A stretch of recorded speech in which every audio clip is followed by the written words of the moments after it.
Hello everybody, welcome to another edition of Magic Mics, proudly sponsored by CoolStuffInc.com, CardHoarder.com, Alter Sleeves, as well as Twitch subscribers and Patreon supporters just like you. I am Evan Irwin, and we get started each week by saying hello to my two co-hosts, MTG Nerd Girl.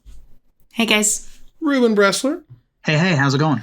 Everything is lovely. Now, if you missed our pre-show, subscribers to this channel get access to the NSFW version early. And with that, we'll kick it off with our first pick and our giveaway. Get your chance at $50 worth of anything at CoolStuffInc.com by typing !raffle in the chat right now. But subscribe first to get two chances, because what's better than one chance? And support your favorite streamer with your suggestions at the end of the show to see who we raid tonight at the very end of the show. That, of course, is thanks to our sponsor, CoolStuffInc.com, where you can find cool stuff in stock every day. Because the first pick for this week is the biggest release, is the arguably, I have dreamt of this change. Like, I have imagined this for years and years and years. From the moment, I was playing Magic Online to the point where I started to, when I got hired at Cool Stuff and I got, started really exploring board games. The idea that they're going to go in there and just change anything. And then to have conversations with the people at Wizards for years, them telling me this is never going to happen. They're never going to do this. They're never going to make a set. And then later, because it was the errata problem, they wrote whole articles about how they screwed up the errata the first time. And with all the untapped mechanic stuff from back in the day and the whale or whatever, the greater whale thing, and all that stuff. They're never going to do that again. And here we have an entire digital set along with an entire new format, which has its own play cues, historic changing forever, so that you get to see brand new cards and fixed cards, because they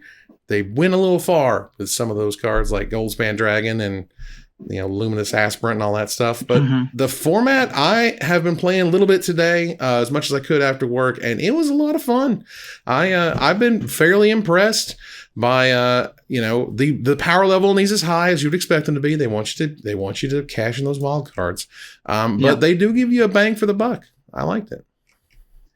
Yeah, they're forever chasing an arms race, right? So if they're not going to give you good cards, then what are we even doing here? Right. Several of the cards just read incredibly powerful. I can't even imagine how they play. And some of the ones that don't read super well probably play really well. I think it was one of the green cards I had to read about 6 times before I realized what it did. This is the one that exiles cards, and then I sort of blacked out and went cross-eyed in the middle of reading it. I was like the 4/3 for 3, but they're the Robber of the Rich is super good. The new werewolf, the one that they showed, the red creature that they showed off that shuffled lightning bolts into your deck. That card's very good. I played against it. Was super cool looking. The Squadron Hawk card that fills your hand full of Squadron Hawks was awesome. So, the fact that they get to play in these spaces and also be super powerful, very cool. Yeah, the cards are interesting. I got to play with them. It sounds like I did a lot less than Evan did. I mostly just stuck to mono green, a couple of slight changes, but I got to see some other stuff on the other side of the board. And they are pretty interesting, and it didn't really seem like anything was unbeatable. So, the format still felt very similar to me as far as still playing chariots and things, but for the most part, I like the changes.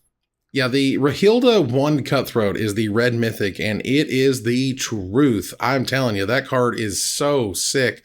A 2-mana 2/2 first strike. When it deals combat damage to a player, you exile a non-land card at random from their library, so you're guaranteed to hit gas. And during any turn in which you attack with a wolf or werewolf, you may cast that card and use mana as any kind of mana to cast it. And if you flip her over, she's got double strike with all the same abilities, so she's getting 2 cards out of them if she hits them. Card was absolutely freaking terrific. Now, of all the cards, I would say that one was probably the strongest, along with Ravenous Pursuit, we talked a little bit about in the pre-show. That card does not say fight. You just deal damage and then you make cards in your hand insane. It was really weird to read Dave Humphreys try to explain the Grizzled Huntmaster and that weird blue card that exiles the cards from your hand and stuff. Apparently it's done so that you can get rid of creatures that are no good in the matchup or something. And I'm like, man, how far down the spike hole have you gone when you're using this card for literally what you explained you wanted to use it for. So you had to be in a situation where you're playing this card and you're playing some creature that is specifically going to hurt some other deck. There's a creature in your sideboard that is going to come in to help you against this deck. And there's multiple copies of the first creature that you don't want anymore. So another alternative to it also just being about getting rid of something that's not good in the matchup, it's also about getting rid of something late that is no longer relevant because you're no longer trying to curve out. So when I was playing mono green, I was pitching the Ascendant Pack Leaders and getting oddities, right? Late in the game. So that's kind of nice. It makes it so that way, if that's one of the last creatures that you're playing, any top deck poop 1-drop or whatever just becomes infinitely better while not hurting your curve in the meantime. So it just kind of smooths out your draws and makes you be able to keep that pressure a bit higher. I'll be honest, I think if it just said exile a creature from your hand, go find one from your sideboard, I think that would be it'd be cool and would read interesting and all that stuff. Get the other copies, I think, is where it just goes completely off the rails. What? Huh? It makes me very confused. I guess. It's fine. I was trying to run into as many of these cards as I could. Again, Town Razor Tyrant is just Avalanche Riders as a dragon. It's amazing. Along with the Whelp, the Fearsome Whelp was absolutely terrific when you played with this, along with Town Razor Tyrant. The Whelp on 2, the Razor Tyrant on 3 is just that's a good one. Good clean living. Torolf's Disciple playing Lightning Bolt in Standard is awesome.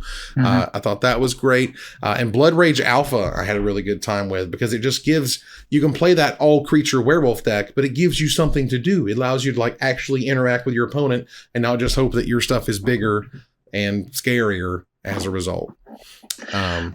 Real quick, I wanted to thank SBMTG Dev for raiding. Thanks for coming in, all the raiders. Thank you.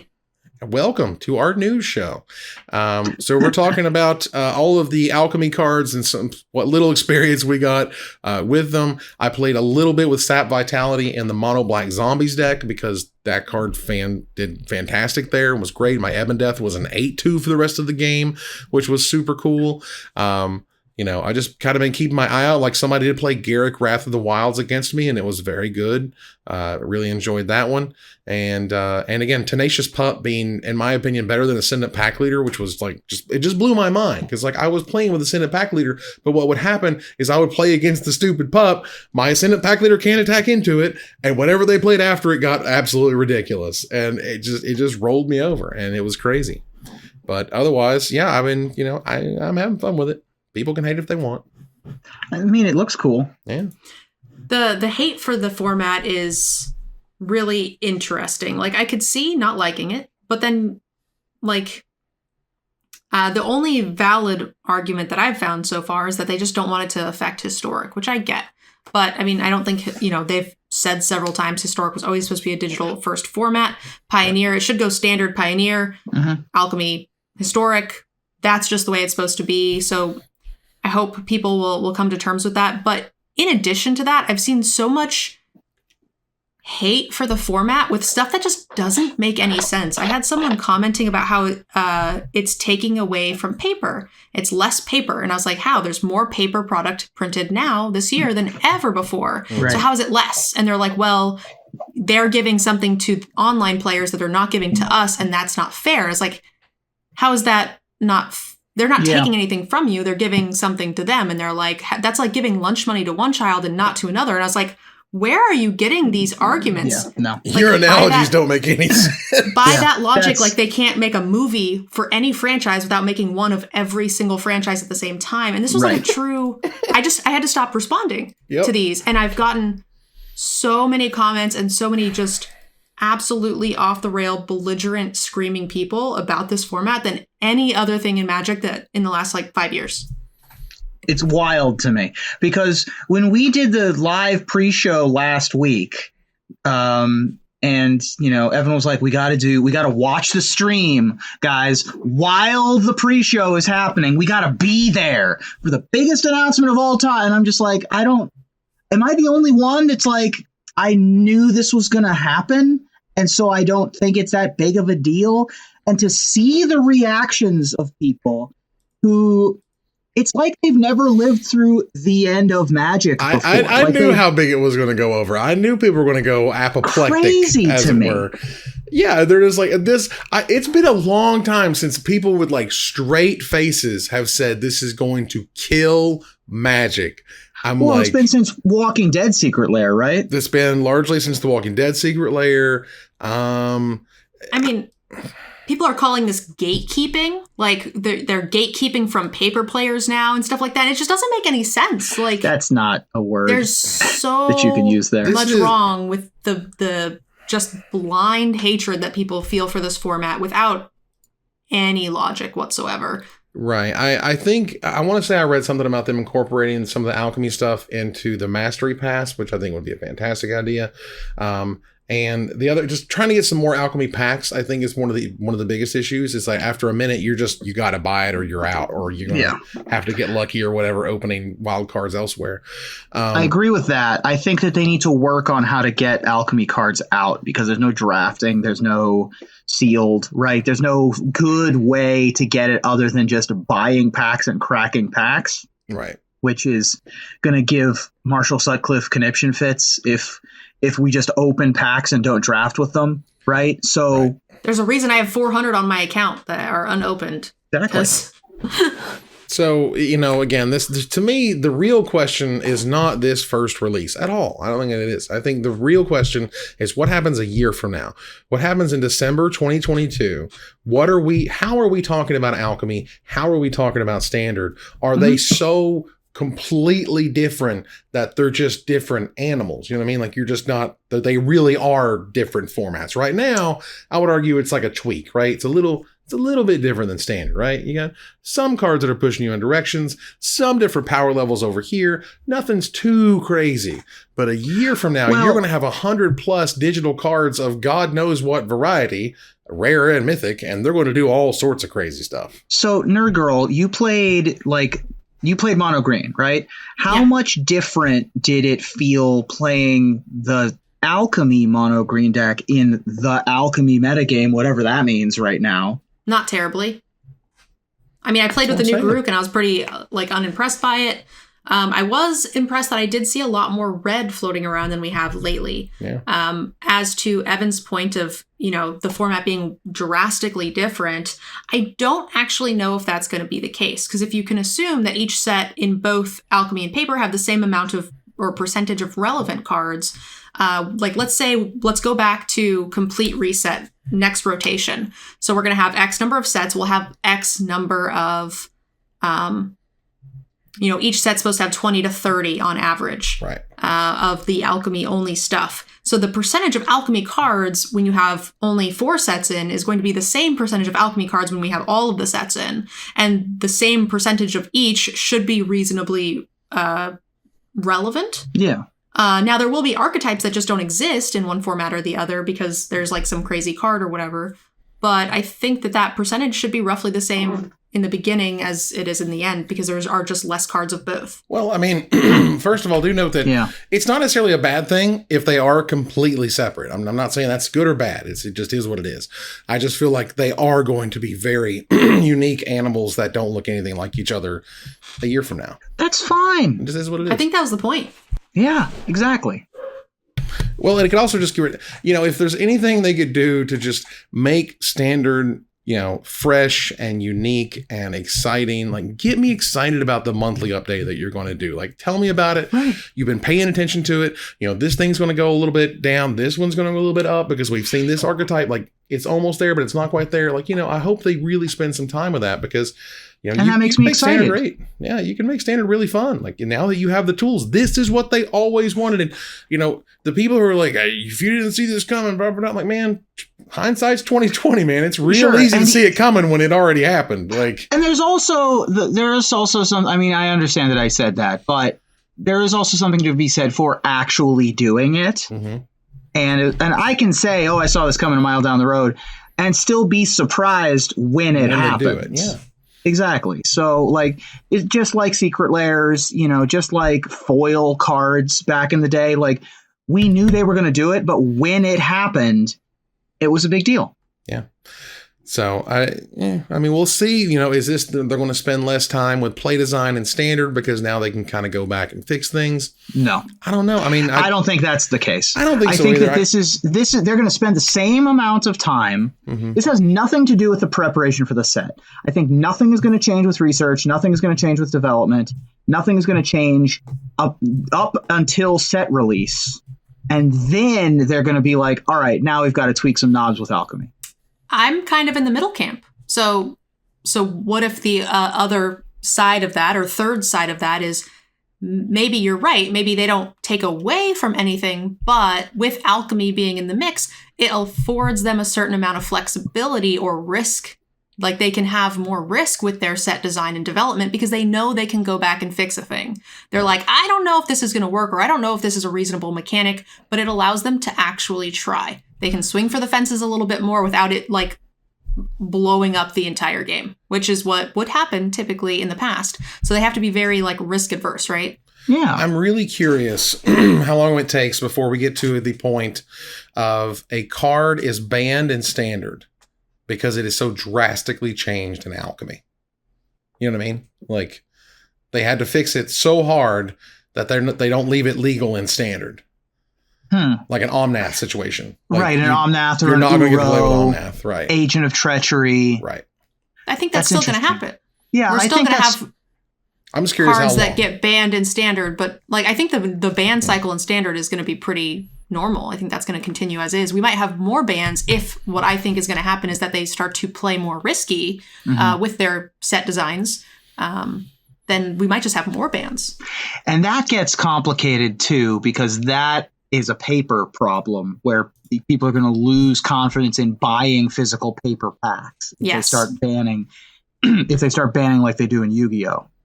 But again, Agreed. as we've also seen with the most bans ever, Magic's just gone up and up and up and up. And the less they've officially cared about Constructed, the better Magic is done. I don't like that. It's not where I came from, but I can't deny the facts. It is really tough to criticize anything Magic's doing when they just keep either just going forward or failing forward. It's very difficult to tell the difference. Yeah. The flip side, Ruben, I didn't really think about it, is what if it, I was saying they could be riskier with their development. They could also tone it way back, play less risky, and then beef it up in Alchemy and make Alchemy more exciting, but take less risks, no more bans in paper because they're not actually trying to push any boundaries. So they could also just do the opposite. There's no risk in not pushing it because they can just beef it up. Making Alchemy, more exciting, expensive. I mean, exciting. I mean, expensive. I mean, exciting. I mean, they don't. Exciting. Exciting. That should have been the name of the show. Exciting cards. Nice. I think that both of them are very tempting, right? Right. Turning it down, turning it up. I just think that they're going to keep it the same. Because at least for a little while, right? They don't want to rock the boat I too think hard. that if you go too far in the risk-taking direction, you risk losing customer confidence.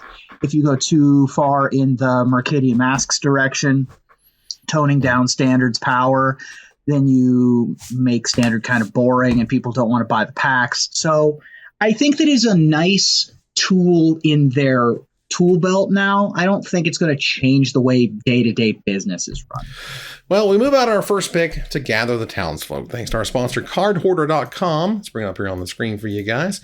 Offering the best inventory prices and delivery of cards from Magic Online. Check out cardhoarder.com and tell them we sent you. As we move on here to gather the townsfolk, we're going to talk here about the Innistrad Championship that happened this past weekend.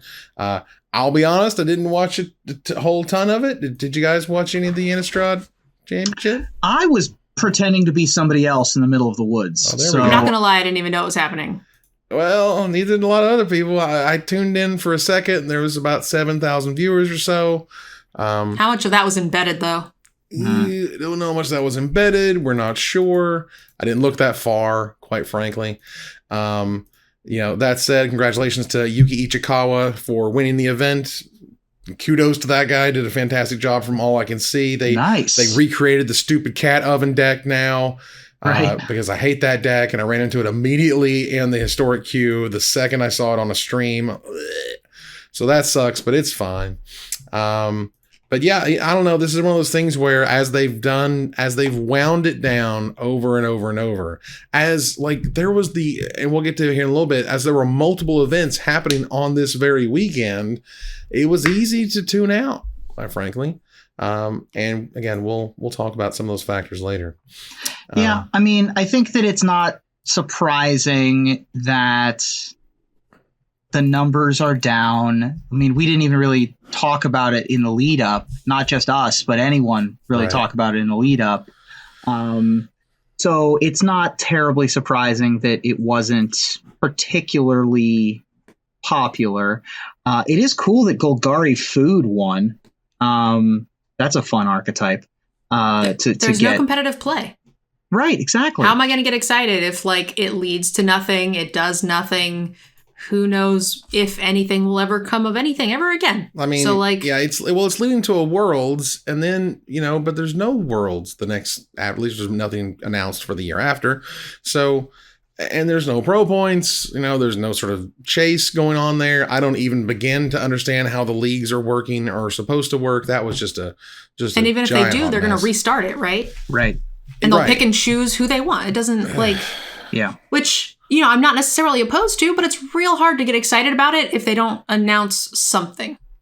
Right. Look, if I could look into a crystal ball, I think one of two things are likely. One, they run even further away from constructed Magic in terms of high level stuff. They'll throw some money at CFB to run an event every now and again and whatever. But the other half is they might just restore all the old stuff, just put the PTQs back, put the PT back, get the Hall of Fame back in there. Say that X events count as Y pro points, start the machine back up again. Let's go. Like, I think there's enough goodwill. I think there's enough longevity. There's a legacy there that they don't have to flush that they did that just killed me, but they don't have to. But then they'd have to admit they're wrong. Right. That's the problem. I don't see that happening. I mean, they're shutting the whole damn thing down. I don't know how else wrong you could be. Anyway, moving on here, I want to talk a little bit about the metal gold plated 2021 holiday tokens. These are an in-store promo for Southeast Asia only, as I recall. And this is a limited and serialized gold medal token officially from Wizards. The first serialized, that's a big word, the first serialized product that I can remember them officially announcing. Remember, we saw the Viscera series that were backwards. Those, like, Wizards won't acknowledge them. They won't answer the questions in the live stream. There's nothing on the website. That's just a thing that's X of 100, and they don't say nothing. I'm so offended. Why does China get lunch money and I don't? Or whatever. Southeast Asia gets the cool stuff, and we get this. We get no lunch money. I mean, I think it would be super cool to get, some of these to the premium stores. If you're having people jump through all the hoops to get WPM premium, that would be a nice reward here. All the different regions kind of do some of their own thing. Right. Wizards, as we know, not the greatest with coordination and communication. So this great idea in Southeast Asia may have never even reached the shores of the US till recently, right before they announced it or something. I mean, it's a cool thing. I think it's a cool thing. And I'm glad that somebody gets them. I mean, this is probably going to be a couple $100 per most of the general, Asian promo things that they do. But yeah, this, and someone was like, CSI does this. I'm like, CSI absolutely does this. I sell serialized tokens. Your girl has one shipping here shortly from her soldier. That was cool. Yeah, of course. Everybody sells serialized things. I like making collectibles, and Wizards does too. It's just... Right, exactly. It's Wizards of the Coast. It's different when it's a Wizards of the Coast product. It's true. And they go all the way. I got my tracking number for my token 19 minutes ago. Nice. Yeet. All right.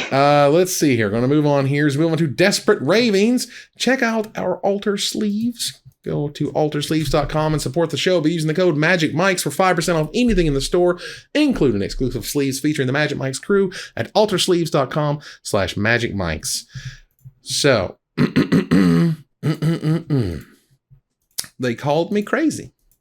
They said, Evan, you don't know what you're talking about. Evan, these new set booster things, you know what? They're just they're just boosters. You know what I mean? They're just it's a booster experience, and we're not ever going to take away a draft booster. That's crazy. That's the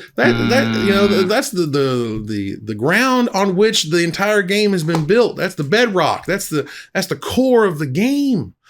And until they didn't anymore, they announced that starting with Kamigawa Neon Dynasty, set boosters will be available in both Korean and Chinese traditional, replacing draft boosters in regions that previously received draft boosters in those languages. English draft boosters will still be available. So that is a permanent shutdown of 2 different languages. And again, I can imagine they're not the most highly sold languages of the set, but this is the end of draft product. The only availability is set product. And I don't think this is the last time we're going to hear it. It sounds like they're going to start chipping away at it. I would say that like it does, if they're not selling product of that language, of that type, then, maybe that makes sense. But that has a lot to do with distribution too, because we are having trouble getting the draft boosters. Right. I will say I got the content creator promo-y package where they sent me a booster box and like a EDH deck or whatever. This is the first time in 4 sets I actually got a draft booster box. Who knew? I don't know why, but like they have been pushing the creators with collector, or not collector sets, the set. Well, whatever. Yeah, the set boosters. But yeah, they gave me a draft and I was really excited. So, I mean, hopefully that's a good sign. Well, Pharmacist Judge does note Simplified Chinese is still being made. It's one of the most, as I understand, it's the most popular of the languages / of the products there in the region. And that's cool. That's totally understandable. For me, I'm like, look, guys, Wizards wants you to buy set booster boxes and not draft booster boxes. It's less cards for more money. It's real simple to understand. And I'm like, they're going to replace the draft boxes with the set booster boxes as soon as humanly possible. And it hasn't taken that long. It's taken about a year and a half, yearish. Yeah. It is a shift in battle lines being drawn. Right. Like the trenches have been moved. And never shall they go back, as far as I can tell. Like, it may still take a while. Like, it's not like, there's so many more people that speak and read simplified Chinese than Korean or traditional as it comes to Magic cards. But still, this is a line in the sand that is never being crossed again. Right. So when Russian happens, right, or Portuguese happens, those lines are also never going to go back. That toothpaste is not going to go back in the tube. They're not going to be like, you know what? We should give them more money. We should give them more cards for less money. That's never going to work. You're never going to be in a boardroom where that's I don't think they're going to completely get rid of English, and I don't think they're going to get completely rid of Japanese. Right. Because American players, European players, and Japanese players like draft too much. Like it would actually hurt their bottom line, I think, as opposed to this, which I don't think it will. Traditional Chinese and Korean are traditionally collectible sets as opposed to draftable kind of audiences. Also, I wonder how much of that has to do with like events that are ran in those areas. So like if there isn't a whole lot of reason to have them, like if you're not having like GPs, if there's no major stores that are promoting things in that area, then maybe you're right, it doesn't hurt their bottom line because they're not really moving product there. So there's probably, some factors that we don't know. And there's probably a lot in this decision that we're not privy to. And I understand that. And that's totally fine. For me, my concern was always that draft is going to become something that's at WP and exclusive stores. The only place you can find is at game stores. You're not going to be able to you're not going to be able to buy draft booster boxes anywhere but directly from game stores. Now, obviously, support local game stores. High five, that's great. But that is just a tectonic shift of what Magic has been and has been known to be for a very long time. And that just makes me kind of sad. Sure. But making me sad ain't got nothing to do with their bottom line. So. Here's also this story and the last story brought to you by old people who've been playing Magic for 30 years. Like obviously we care way more about this because we've all been content creators for more than a decade. We've all been playing Magic for so long. Mm-hmm. I don't know that people who've been playing Magic since the beginning of quarantine particularly care.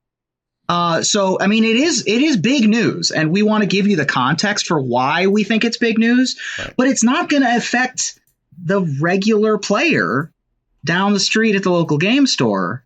Or any player at their playing around their kitchen table. Like, it's not right. That's not going to change significantly. I understand. But it might in 10 years when they take away the last draft booster and the last unicorn dies. And I'm over here like, we were talking for the draft years ago. And then they just slowly just turn off the spigot and we go, okay. I don't want that to happen, but it is what it is. So something we alluded to earlier, which was there was the set championship. There was, hey, this is the big Magic event happening this weekend. By the way, you can get literally custom printed promos from your WPN premium store this weekend only. So suddenly, if you wanted to watch the best in the world, nope, you would want to go play with the best in your area, because if you're that enfranchised, you're probably interested in both of those things. And you know, this, like, how many times have we been here? How many times if they had just shifted things 1 week, if they had moved the Innistrad thing to this coming weekend with the new Alchemy format, everybody and their mama would be excited to watch that event. And somebody said something about jumping at shadows over bugs that might show up. And suddenly we have the worst scheduled events of all time. This is like, it's just actively terrible to show me a seriously dead format and at the same time say, watch this, but then also have an event at my local store that I would want to go to if I cared about that event in the first place. Yeah. Unbelievable. Yeah. Just frustrating. They've done this a couple times where they've had like a pro tour on the same weekend as a big in-store weekend push thing. I don't recall it being a huge deal previously because we had a bunch of events. Like, it was just kind of unavoidable at sometimes. But this was avoidable because the pandemic is still happening.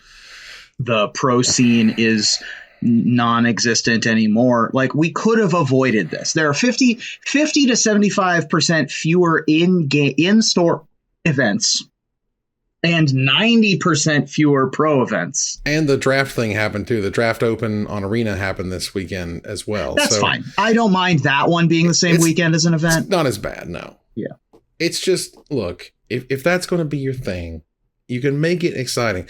I recall there was an event at one point where the pros were going to play the event, but they had to ban certain cards because they were bugged. I can't remember what cards they were at the time, but it was some weird interactions that didn't work.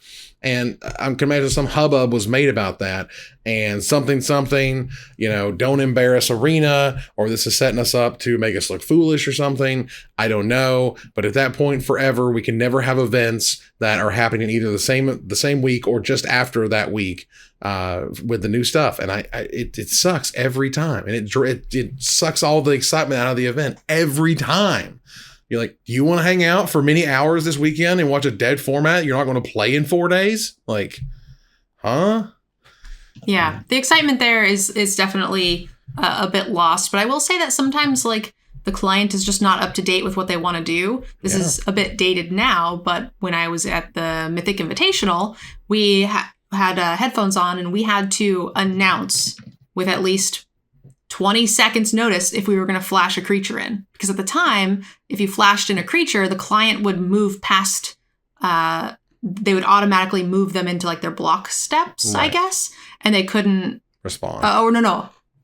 I guess if you flashed in a creature, it would let you block before they could respond to remove it. Right. So you had to announce that you were going to flash a creature in so they could put full control on if they wanted to, but it automatically would pass their priority once the creature came into play, allowing you to use it as a blocker. So, I mean, I think that the client just has these weird issues when it comes to competitive play because Magic is a very intricate game. It's very complicated, and sometimes it just can't handle it. So, yeah I think that that's a bit tough. I wish that they had more playtesting on the back end before sets went live. It feels like they just kind of make them go live and see what happens, which is really weird. They should do the streamer event. What happened to that? Right. Let us play the day before and find all the bugs. Like, yeah, I don't. It's so weird how these things like just seem to like they happen, and then something weird happens, and then just everything just dies forever. It's like, well, that was a terrible idea. Let's never do it again. It's like it's very confusing to me. I mean, all of this all together reeks to me of there isn't one person in charge or even 5 people who are like a committee who know this reeks to me of like turnover within the company of like, we don't know who's in charge. We don't know whose plan we're following. Right. Like if you look at the plan of advertising Magic, and again, they don't need to advertise Magic. The cards at this point do kind of sell themselves in some ways, because the game is exciting. The cards just keep getting better and better. It's running on momentum, and they're either just falling forward or going forward. But be that as it may, if it weren't, what is your advertising plan as Magic the Gathering? Well, what is your big MO of how you get new players? I can tell you. Well, because I saw an industry report, no joke. I saw an industry report that compared different online or different mobile card games is what it was looking at and how they targeted their various player base. And Arena has gone all in on one channel, as it were. And that channel is YouTube. They have put almost all of their advertising money for Arena on YouTube. You'll see a ton of ads there if you don't have YouTube Red or whatever. And their focus right now is to try to get as many new players in as they can.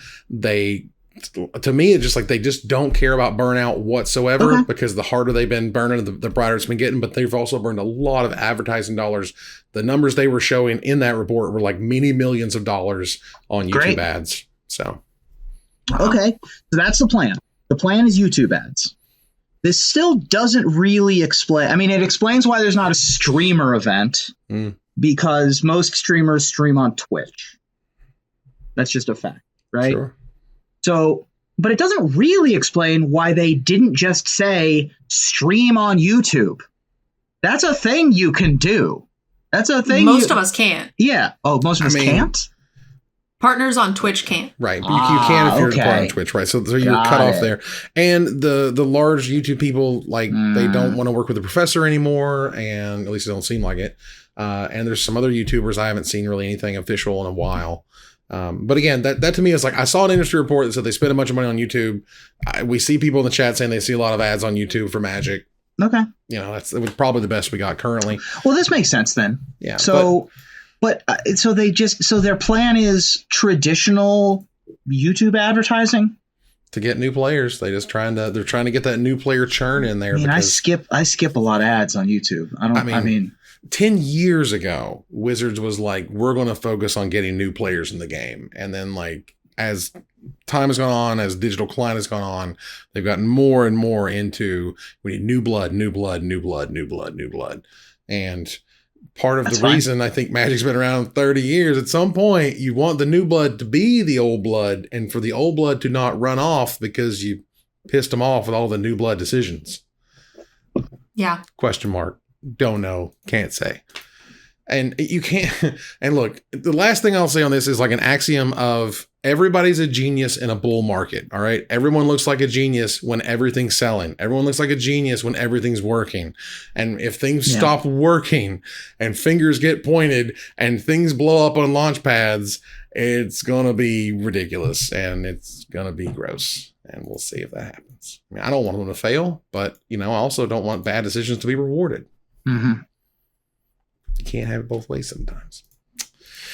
All right. Well, I'm going to move on here and turn the corner to the finisher. 'Tis the season to be jolly. So as we ascend closer and closer to Whamhalla season, what are you hoping to get this Christmas, Ruben? Well, I have never received a Magic holiday gift card.